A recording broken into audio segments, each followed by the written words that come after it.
itu pun banyak kisah-kisah yang mungkin bikin bulu kuduk berdiri saya ya. Walaupun saya istilah kata tidak melihat langsung, tapi merasakan. Dibilang di situ tempatnya waktu korban tsunami.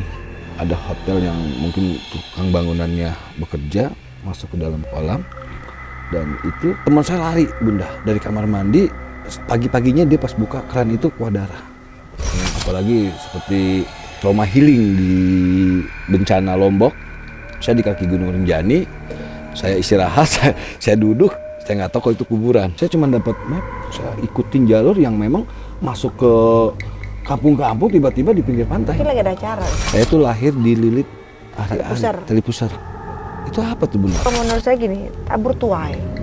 Apa tuh, Bunda? Apa yang kamu tanam itu yang kamu petik.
Sampurasun, Assalamualaikum warahmatullahi wabarakatuh. Jumpa lagi dengan saya Feni Ramasutedi dalam konten Kiamat, Kisah Malam Jumat. Malam ini saya kedatangan sahabat yang dimana beliau adalah seorang dari founder Aku Badut Indonesia. Tentunya nggak asing lagi kan? Di dalam perjalanan selama beliau menjalankan tugasnya, tentunya banyak bertemu sebuah kejadian, sebuah kenangan yang bisa dilupakan ataupun yang tidak bisa dilupakan. Tidak panjang lebar, saya akan langsung menanyakan kepada narasumber sahabat saya yang satu ini. Assalamualaikum Mas Dedi. Waalaikumsalam Bunda, apa kabar? Alhamdulillah. Alhamdulillah. Sama kita tos dulu dong. Tos, oke Bunda. Sekarang lagi nggak pakai baju badut ya? Enggak, sekarang saya jadi bandot. Bandot.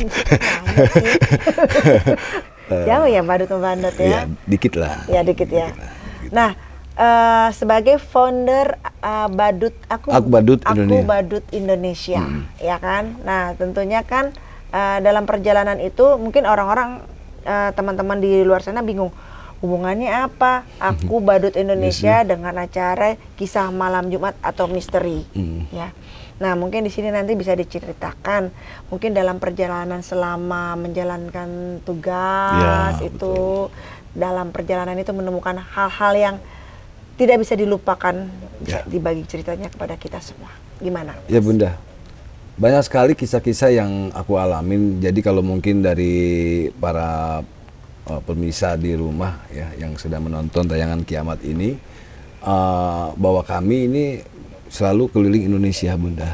Jadi setiap bencana, tiap ada bencana di mana kami datang, apalagi seperti di Lombok, di Palu, di Banten. Itu pun banyak kisah-kisah yang mungkin bikin bulu kuduk berdiri saya ya. Walaupun saya istilah kata tidak melihat langsung, tapi merasakan. Contoh waktu itu sempat di Padang. Itu ada salah satu hotel yang saya tampil itu kok beda kamarnya, dan memang dibilang di situ tempatnya waktu korban tsunami. Oke. Tsunami yang di Aceh itu. Yang di Aceh itu. Merembet ke Padang kan. Padang itu. Dan pantainya juga memang tidak enak Bunda. Jadi ini sekarang merinding banget Bunda. Bunda bisa ngerasain. Auranya nggak enak. Auranya udah nggak enak banget. Saya nggak enak baunya. Tapi ya saya rasakan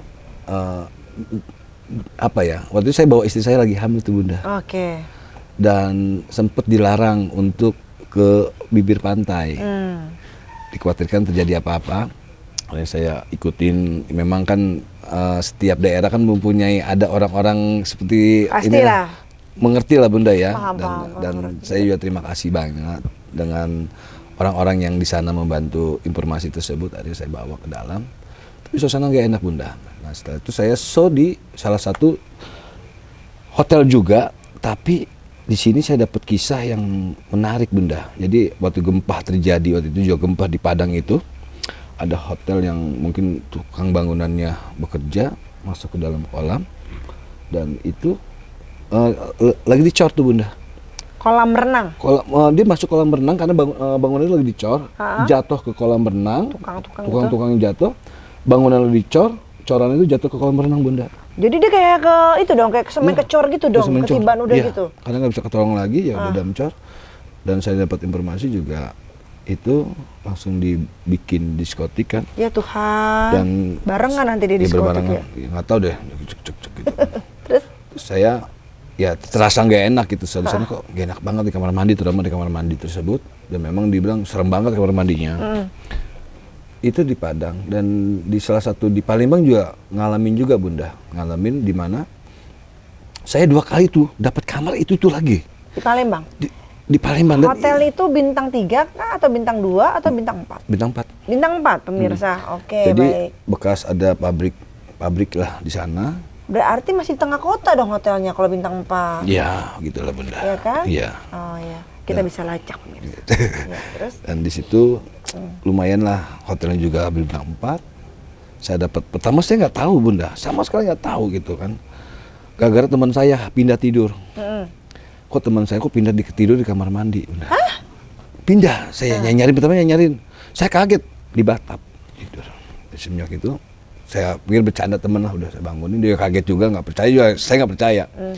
Teman saya lari Bunda dari kamar mandi, pagi-paginya dia pas buka keran itu keluar darah. Itu bener darah? Darah. Dia lihat sendiri. Saya nggak ngeliat, itu biasa aja Bunda. Tapi bulu kuduk tuh berdiri. Ini bulu kuduk saya berdiri Bunda. Nggak ada? Oh iya Bu, bulu kuduk saya berdiri. Saya lari, saya takut juga. Semenjak itu saya 2 hari di sana, saya nggak tidur di kamar itu. Saya tidur di lobi. Di lobi? Di lobi hotel. Saya itu orang hotel nggak curiga? Maksudnya kenapa nih? Ya, memang tahu, sudah tahu. Mungkin sudah tahu, tapi kan ya mungkin ya untuk menjaga ya. Iya, untuk menjaga privasi semua segala macam gitu ya. Dan saya datang lagi, saya dapat lagi di situ. Kamar itu juga? Saya nggak mau pindah dan kamar itu penuh, dan saya dapat di situ lagi. Ya. Akhirnya saya tetap di lobi lagi. Kayak ada yang mau diceritakan ya, karena 2 kali ke hotel itu dapatnya kamar itu lagi gitu. Kayak ada yang mau diceritakan, kayak ada yang mau dikasih tahu gitu. Kalau datang rame-rame pun juga memang dijairin Bunda. Yang tidur situ pun begitu. Kalau dari pengalaman sebelum itu memang saya lihat banyak kejadian-kejadian. Saya waktu itu, saya ini bukan penakut Bunda, tapi banyak waktu itu sebelum saya jadi badut sempat kerja di hotel juga. Dan itu saya ngalamin juga yang tamu lari gitu kan, lari yang kamar sebelah tuh kosong. Tuh kamu tuh perempuan lari dari kamar itu, teriak-teriak gitu. Jadi ngalamin banget gitu. Kalau di daerah-daerah yang apalagi seperti saya show di waktu, bukan show ya, trauma healing di bencana Lombok. Saya di kaki Gunung Rinjani, saya istirahat, saya duduk, saya nggak tahu kalau itu kuburan. Karena gelap gulita banget. Gelap karena memang lampu nggak nyala kan waktu gempa yang kedua, hari kedua tuh saya sudah masuk ke Lombok. Saya nggak tahu itu kuburan, saya makam semuanya, saya nggak duduk sampai istirahat. Saya tengok kuburan, itu lari. Saya nggak tahu arahnya kemana, lari semua tim saya, 6 orang. Dan alhamdulillah ketemu warga di sana yang bawa obor, ya dipandu lah. Dipandu? Iya, dan waktu itu saya kemarin belum lama lah, saya ke Jogja. Itu pun kesasar juga Bunda, udah pakai map. Saya nggak tahu itu perjalanan kok lama banget. Saya di pinggir pantai, jalan yang gelap gulita, hujan, nggak ada kanan kiri rumah. Padahal saya di pinggir pantai. Pantai yang di mana nih? Yang pantai selatan kali Bunda ya. Itu benar-benar saya nggak ngelihat jalan tuh sepanjang banget tuh, lama banget Bunda. Masuk ke Jogja. Pas saya udah di Jogja itu. Mungkin ada yang dilakukan tanpa sengaja. Nggak tahu ya Bunda ya. Mungkin saya nggak tahu ya Bunda. Bunda bisa melihat lah, bisa terawang mungkin, bisa ngelihat. Ini saya map jalurnya itu sampai teman saya Septian Dwi Cahyo, mungkin Bunda tahu Septian Dwi Cahyo. Saya sama dia, sama istrinya, saya bertiga jalan. Dan itu kemarin belum lama ketemu, masih cerita itu lagi. Dad, gue pulang dari Jogja cepet Dad, kenapa di situ lama sih? Sampai curiga, karena saya tuh lihat bayangan orang tuh, setiap jalan tuh lihat bayangan orang Bunda. Deng, deng, dan itu lama, nggak seperti biasanya. Parantritis tuh kan? Mungkin, saya nggak tahu, karena nggak tahu sama sekali jalan. Saya cuma dapat map, saya ikutin jalur yang memang masuk ke kampung-kampung, tiba-tiba di pinggir pantai. Mungkin lagi ada acara biasanya. Mungkin, Acara goib. mungkin itu yang saya nggak tahu. Jadi nggak seperti biasa jalur itu dibelokkan, saya langsung suruh belok. Iya, itu acara goib. Biasanya kayak gitu-gitu suka ada acara goib. Memang mereka itu lagi bikin acara. Oh gitu Bunda ya? Iya, acara yang Yang mungkin orang awam ya nggak tahu. bakal ya. Tapi kan energinya kuat. Iya Bunda. Energinya kuat, auranya kuat. Jadi setidak pahamnya kita untuk persoalan kayak gitu pasti akan ada interaksi pasti gitu pasti loh. ya. Walaupun cuma berapa persen gitu kan, itu pasti gitu. Itu karena energi semua orang nggak atau memang aku saja Bunda? Karena yang aku rasa tuh aku mau beto aku aja karena sendirian. posisinya kan pas di puserannya. Jadi wajar kalau cuma dirimu aja yang terasa. Karena gitu. kamu berada di pusarannya dia gitu loh. Jadi lebih kuat itu pancarannya itu lebih kuat gitu. Kenapa merinding terus nih Bunda nih? Hah? Merinding terus kenapa Bunda? Dingin kali. Oh, dingin. Jadi gitu. Kalau kita lagi ke tempat suatu daerah, memang daerah itu kebetulan daerah sakral, kita merasakan seperti itu. Biasanya sedang ada yang sedang buat acara. Nah, yang buat acara itu tuh tidak terlihat, biasanya seperti itu. Oh gitu Bunda. Nah itu setidak pahamnya kita untuk masalah spiritual, interaksi di tubuh kita tuh ada. Karena memang kan Tuhan juga mengasih kita kan, kita manusia itu adalah makhluk yang paling komplit kan. Betul. Sebodoh-bodohnya kita untuk masalah hal spiritual, pasti kita akan merasakan berapa persen interaksi gitu loh. Karena energinya dari dia juga kan besar. Betul. Nah itu dia, biasanya kalau kayak begitu ya kita banyak ini aja, banyak salawat atau Ya, ada ya baca-baca ya. Baca-baca, jangan terlalu Betul. kosong banget gitu kan, Betul. jangan terlalu los banget, jangan juga. Betul. Iya, saya yang ngalamin itu kayak beca, saya ngeliat beca kok jalan terus lewat, tapi kayak perasaan nggak ada orang. Saya begini Bunda. Masuk Jadi untuk kamu bisa keluar. Hujan, kayak hujan saya tuh begini Bunda. Ini setir saya gini, ngelihat saking itu sudah paling tercepat ya, mungkin yang 3 kali ya saya cepet, jadi benar-benar ngelihat. Dan itu kayak ada orang. Sep, ada orang Sep? Enggak ada orang. Dan itu perjalanan tuh panjang, dan itu saya bilang kapan kelar? Ke arah pantai ya? Ke arah pantai. Oh iya benar, itu ke arah Parangtritis. Jadi Bantul ya Bunda? Bantul. Iya Bantul, masuk situ saya tuh udah nggak bisa. Dan itu teman saya tuh deket situ, saya lihat tuh deket Bunda. Tapi kok itu lama banget itu. Bisa sampai 1 jam Bunda. Bantul itu ke arah Parangtritis benar. Iya situ Bunda. Nyasar banget itu Bunda. Saya nyasar itu. Buat saya ini Ada nggak yang kamu lakukan tanpa kamu sengaja? Sebelum masuk Bantul, saya sih nggak ada ya Bunda. Waktu saya masuk ke Atau Jogja, teman? saya nggak tahu ya. Cuman saya memang duduk tuh kayak kurang sopan gitu Bunda. Jadi ada beberapa orang tuh saya duduk tuh, mohon maaf Bunda ya, kaki diangkat. Saya nggak tahu tuh Bunda. Pokoknya ada ya begini, saya di atas, saya begini Bunda. Gitu. Capek gitu kan karena nyupir. Saya kaki diangkat. Saya nggak tahu ada orang di bawah apa Atau enggak. lagi ada yang problemnya gede? Problem gede mungkin juga.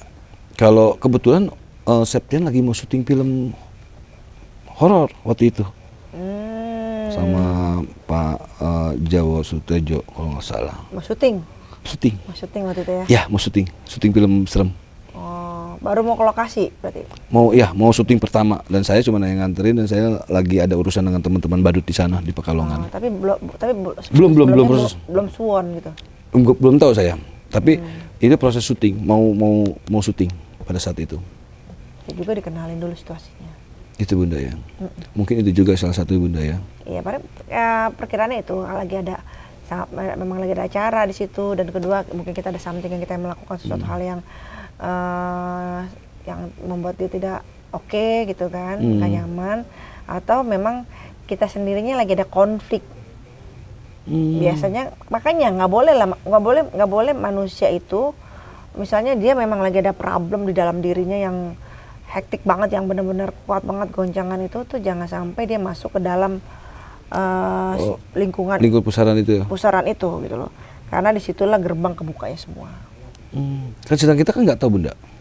Kita nggak tahu nih kondisinya bagaimana seperti itu kan. Alam seperti yang kejadian mungkin di Jogja itu. Kita handle diri.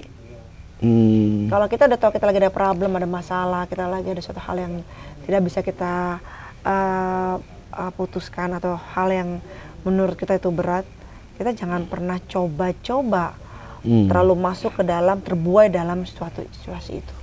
Oh gitu. Karena itu ngundang semuanya. Datang tuh Bunda ya. Iya, itu ngundang semuanya, ngundang hawa negatif semuanya. Itu akan dikeliling kita selalu hawa negatif itu. Makanya saya selalu ingatkan gitu ya ke orang-orang dekat saya, jika memang ada suatu problem yang benar-benar menurut kamu itu kuat sekali, besar sekali, jangan pernah masuk hanyut ke dalamnya. Istilah bahasa gaulnya jangan drama. Ya.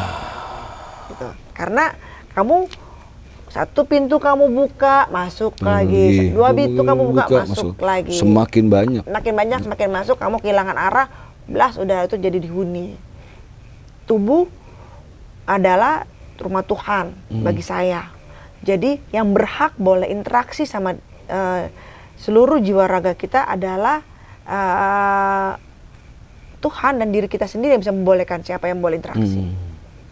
Gitu. Karena kan kalau kita pulang yang kita bawa apa sih? Hati sama yang fisik ini. Gitu. Jadi kalau sebisa mungkin, kan ada orang bilang fisik tuh nggak ngaruh, fisik tuh itu emang benar, fisik tuh bukan ukuran, emang benar.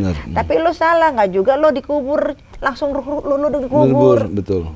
Orang kan pertama kali yang dilihat fisiknya bagaimana, baru nanti dia akan memahami orang itu ketika dikubur itu ya itu benar atau tidak gitu loh. Nah makanya menurut saya fisik bukan segalanya untuk ditonjolkan, tetapi fisik itu mempengaruhi adanya ruh dan sukma dalam tubuh kita. Gitu loh. Makanya maksud saya jaga deh baik-baik fisik kita. Jangan biarkan apapun itu bisa masuk ke dalam diri kita, interaksi itu jangan. Gitu. Ya. Memang keadaan saya pernah ngalamin tuh Bunda. Jadi pas di makam, pernah saya lihat di makam di daerah saya Bunda. Ada perempuan Bunda, lagi telepon di atas kuburan Bunda. Iya, saya tegur, Mbak, ngapain telepon di atas kuburan? Iya, di dalam sinyalnya nggak ada. Gelo, tesnya ada. Enggak, itulah yang maklum Bunda ya, seorang badut juga. Iya, memang ciri khas badut seperti ya, itu. Komedi gitu Bunda. Ada selip-selipan komedi seperti itu ya. Tapi Bunda, aku waktu kecil nih, aku pernah. Emang pernah kecil? Lahir belum gede gitu Bunda. Ya enggak lah. Bunda bisa lucu juga ya. Bisa ternyata. Ya gini Bunda. Terus? Saya tuh seumur umur tuh belum pernah ngeliat Bunda. Apaan? Iya makhluk lah gitu lah.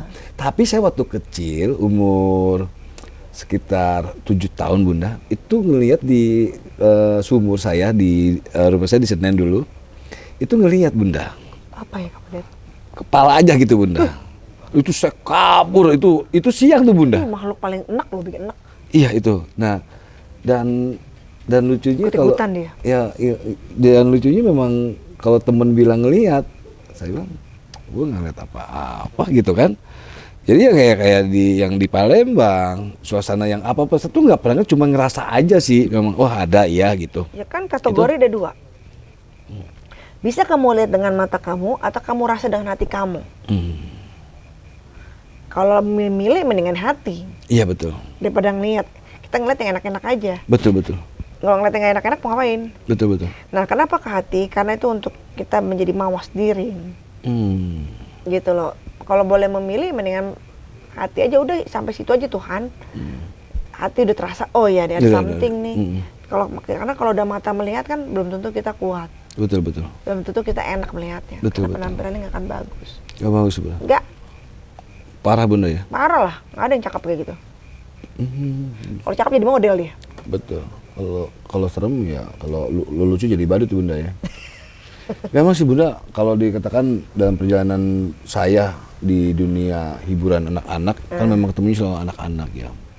Tapi di setiap daerah tuh masing-masing punya, seperti di Bali, saya juga ngerasain juga, yang istri juga lari, ketakutan. Saya pun nggak ngerasain juga, cuman istri lah yang ketakutan gitu kan. Jadi nggak tahu dia kenapa gitu, tiba-tiba kayak orang kesambet lah gitu kan. Tapi saya bilang, wah, pakai kalau di sana apa? Pecalang ya? Leak penjalang. Yang bantu ini, Iya. pecalang gitu dibantu, udah gitu doang sih. Jadi buat saya, wah. Jadi ternyata selama dalam perjalanan aku badut Indonesia itu bukan sekedar menghibur, ada perjalanan yang misterinya juga ya. Iya, kalau dikatakan masa sih setan takut sama badut? Badut takut sama setan atau setan pasti takut sama badut nih setan. Kan ada yang badut serem tuh Bunda di film-film ya, film-film kan. Tapi buat saya tuh hanya film gitu kan, dan nggak nyata gitu kan. Ya jadi saya ditanya kan sama wartawan, ada ditanya, "Dad, lu ngaruh nggak ada film-film seperti serem-serem gitu, gala di film luar negeri gitu, setannya gitu-gitu?" Enggak ngaruh di Indonesia. Di Indonesia orang-orang nggak takut setan badut, yang takut tuh pocong, kuntilanak.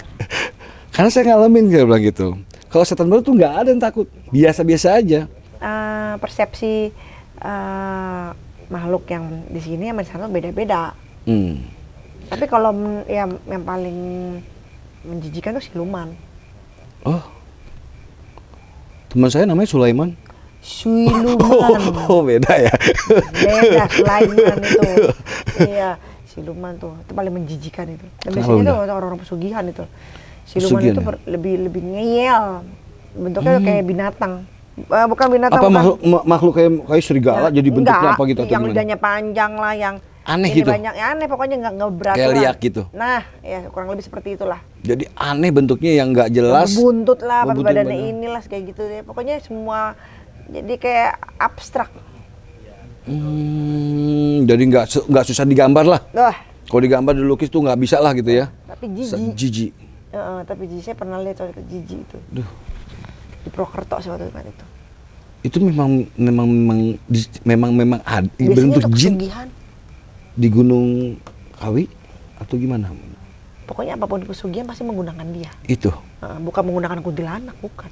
Oh. Bukan menggunakan Kalau tuyul? pocong. Hah? Termasuk pesugihan bukan untuk ambil itu? Iya, pesugihan juga. Tapi dia nggak serem kan? Bener? Ya kan buktinya mungkin begitu, ini panjang. Ini begini gitu kan, gitu. lebih dibilang binatang bukan, dibilang anak kecil bukan, dibilang ini bukan. Oh, bentuknya begitu Bunda ya? Aku pikir tuh botak ya. Ya. Gundul. Saya kan nyebutin loh. Gundul, putih gitu aja saya pikir gitu Bunda. Enggak lah, ini ada giniannya. Gitu Bunda ya. Dan, Tapi itu mah tempo dulu tuh kayak gitu. tapi sekarang masih ada nggak Bunda? Masih. Tapi di tempat-tempat seperti itu Bunda. Tapi tuyul itu adalah level rendah. Oh. Jadi orang-orang udah banyak penangkal, udah pada tahu, jadi udah banyak yang nggak berkompeten main di situ. Lebih ke Nyugi. Siluman itu Bunda. Iya, nyugi. Lebih ke situ ya. Yang minta tumbal-tumbal tuh biasanya kayak gitu-gitu. Itu dari misalkan gitu Bunda. Mohon maaf Bunda ya. Saya mau kaya nih. Kata dengar-dengar nih ya. Apakah anak saya itu sebagai tumbal atau gimana? Bisa gitu Bunda. Istri atau siapa gitu, Bisa. orang tua bisa gitu Bisa. Bunda. Dan yang jadi makhluknya itu nanti begitu juga atau gimana Bunda? Yang jadi makhluknya maksudnya gimana? Entah apa bentuknya nanti seperti itu juga atau gimana? Enggak lah. Enggak. Udah kan jiwa, mereka ngambil jiwa. Oh, ngambil jiwa untuk hidupin dia. Ngambil jiwa. Jadi ya udah mati, udah ngambil Udah mati jiwanya, aja, diambil. diambil? Mati enggak, ke atas enggak, bumi juga nggak nerima. Oh, Bumi nggak nerima, atas nggak nerima. kan mereka nggak tahu Bunda. Mereka nggak tahu Yang ditumbalin, tumbalin. ya tetap nggak ngaruh, tapi kan udah diambil jiwanya. Oh gitu Bunda ya. Yes. Amit. Jadi ya itu makanya dibilang bumi pun menolak. Nah itu. Lebih baik kita kerja dengan Iya, kita keras. kerja aja. Kalau konsep saya hidup gini, Tuhan itu apa yang kita pikirkan.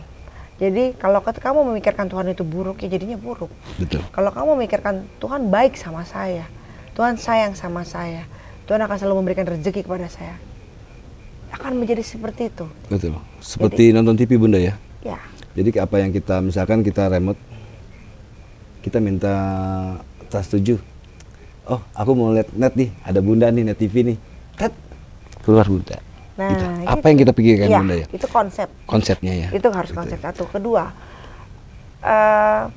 kamu sholat 1001 malam, tadarus setiap hari, tapi kamu nggak mempunyai hakul yakin tauhid kepada Allah, itu bias semua apa yang kamu lakukan. Sia-sia aja. Sia-sia.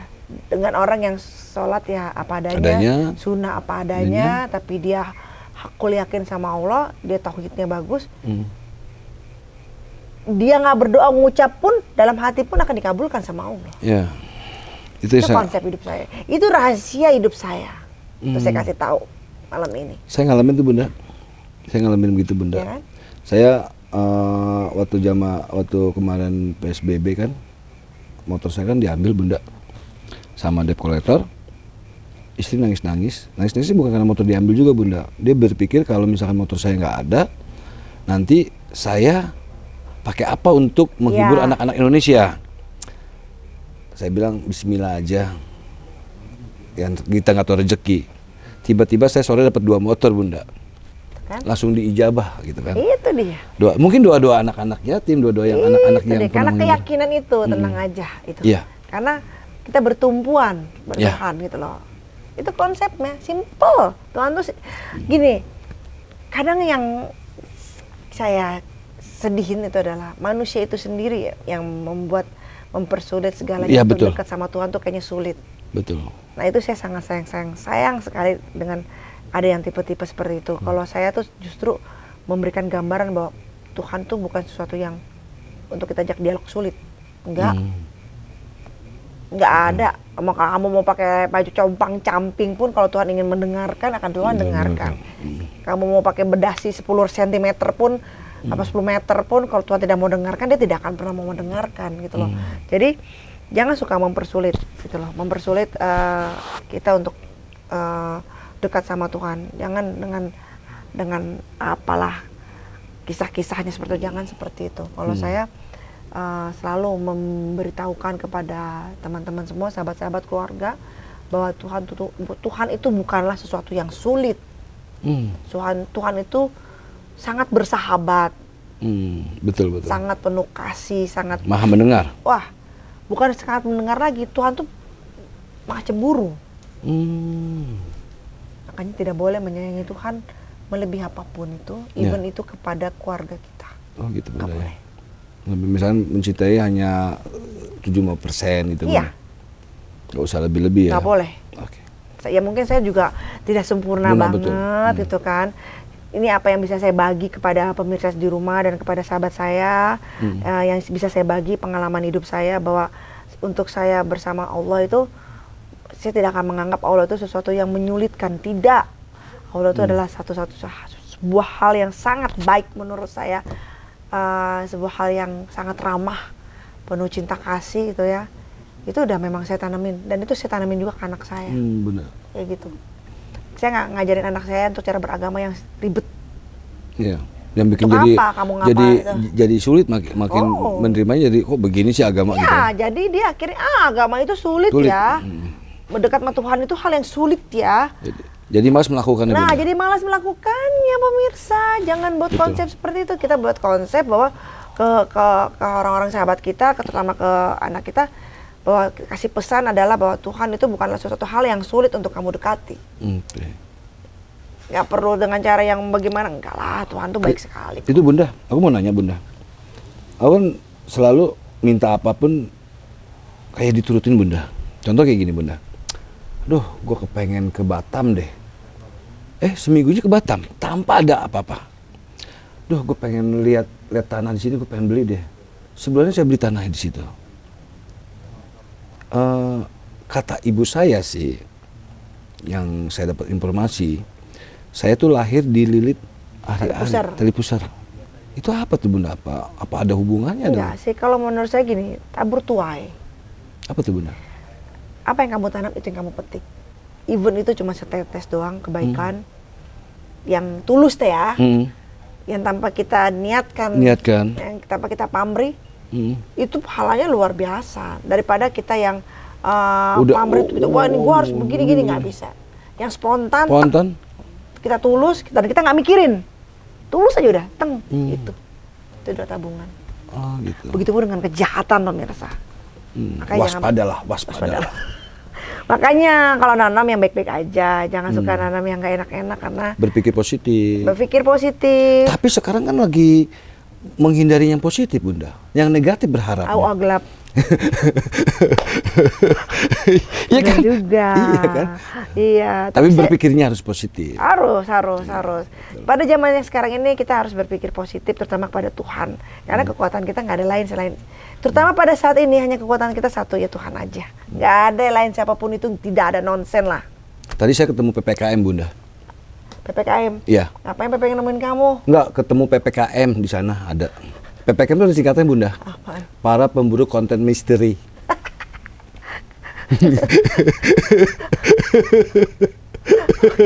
Baiklah, kita tutup malam ini.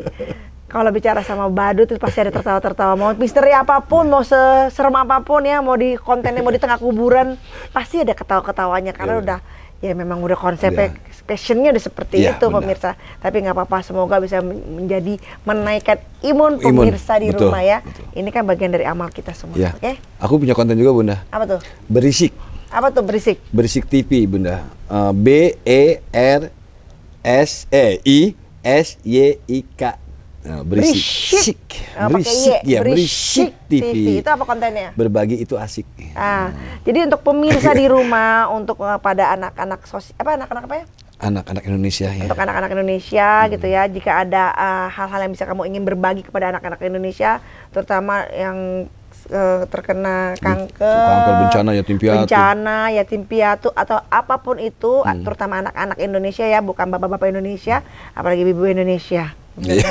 Jadi kamu bisa nonton kontennya, dan kalau ingin berbagi, monggo silakan DM pribadi ke Mas Dedi, dan bisa lihat konten-kontennya. Salah satunya pernah ada di Hitam Putih ya. Hitam Putih, Kick Andy, hampir semua TV nasional sih, Bunda. Oke, nah jangan lupa mau di subscribe nggak? Boleh lah. Kan subscribe, terus di like, di share, berbagi sosial untuk teman-teman kamu di rumah. Semoga bermanfaat, Bunda, karena aku juga mau berbagi ini bukan berbagi materi saja, bahwa memberi sesuatu itu bukan harus materi, tapi dengan memberi senyum, memberi satu permainan-permainan yang menarik, memberikan sesuatu kebahagiaan anak-anak, itu salah satunya, Bunda. Berbagi hal kebaikan, itu adalah luar biasa. Oke, selamat malam untuk pemirsa di rumah, sehat selalu, sampai jumpa di video selanjutnya. Sampurasun, assalamualaikum warahmatullahi wabarakatuh. Waalaikumsalam warahmatullahi wabarakatuh. Bunda, makasih. Sami-sami.